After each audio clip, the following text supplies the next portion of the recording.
Assalamu алейкум. Амансыздар бала Тол спорт каналының көрүүчүлөрү. Сиздер менен кыргыз спортундагы кабарлар менен тааныштырабыз. 3 август күнү Борборубуз Бишкек шаарында Казакстандык Октагон лигасынын кезектеги 61-чи мелдеши орун алат. Ага карата кыргыз мушкерлеринен Марсел уулу баштаган топ беттеш өткөрүүсү күтүлүүдө. Алдыда бул тууралуу кененирээк биз менен болуп туруңуздар. Сюрприз! 2 есе көп интернет. Переходи на О тарифтеринде. Сенде дагы көбүрөөк мүмкүнчүлүктөр бар. Көбүрөөк баарлашуу, көбүрөөк көрүү, көбүрөөк ырахаттануу. Жазды О мобилдик оператор менен тосуп ал.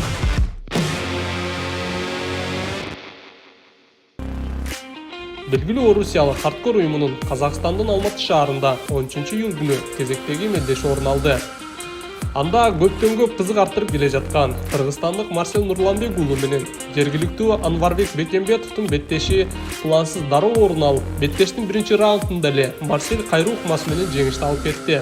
Соц тармактагы билдирүүлөрдө казакстандык буйрмандар да Марселге жангөрлүк кылып, Анварбек төмөнкүлөргө токтолду. Ассаламу алейкум. Енді мен бір айтып кетейін дегем.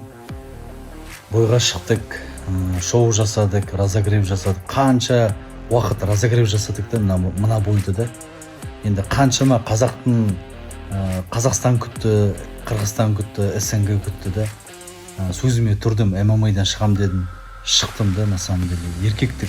Біз енді қорқақ емеспіз да. Шығам дедім, шықтық. Осылай бойдың результаты осылай болып қалды. Аллахтың қалауымен.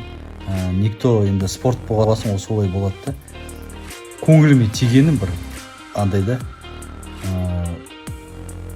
Қалай айтайын сіздерге, андай после бою деген бәрі улап бар ғой, мать, анау мынау деп бар. Қазақтың жерінде қазақтың баласын жерге тығып жатыр ғой. Прикинь, қазақтар прикинь ойлап қараңдаршы. Ба анау Қырғызстаннан келіп алып, прикинь ойлап ананы қолдап кетті ғой бәрі деген. Шоу деген нәрсені түсінбей ма, мен қалай мен вообще айта алмай, түсіндіре алмай жатырмын да сіздерге. Маған сондай бір обидно болып тұр да. Енді ертең мен оны кулачкамен шығам, кулачкадан шығамыз, кулачкадан отам. Сосын бәрі деген мені қолдап кете ма? Бана мен шығып кетқанда бәрі маған қол беріп жатыр ғой.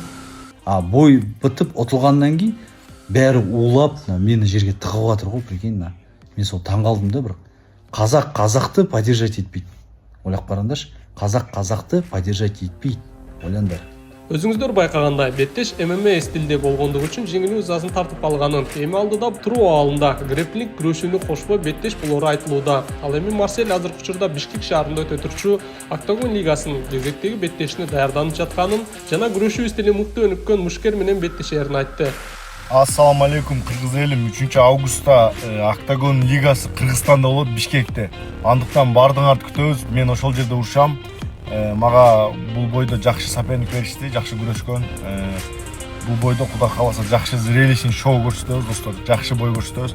Андыктан баардыгыңарды күтөбүз. Кыргыз элим 3 август Газпромдо болот, Бишкекте. Андыктан келип кыргыздын мушкерлерин колдоп кеткиле. Менин последний боюм болуп калышы мүмкүн Кыргызстанда ушул. Андыктан баардыгыңарды күтөбүз. Кыргызстан алга.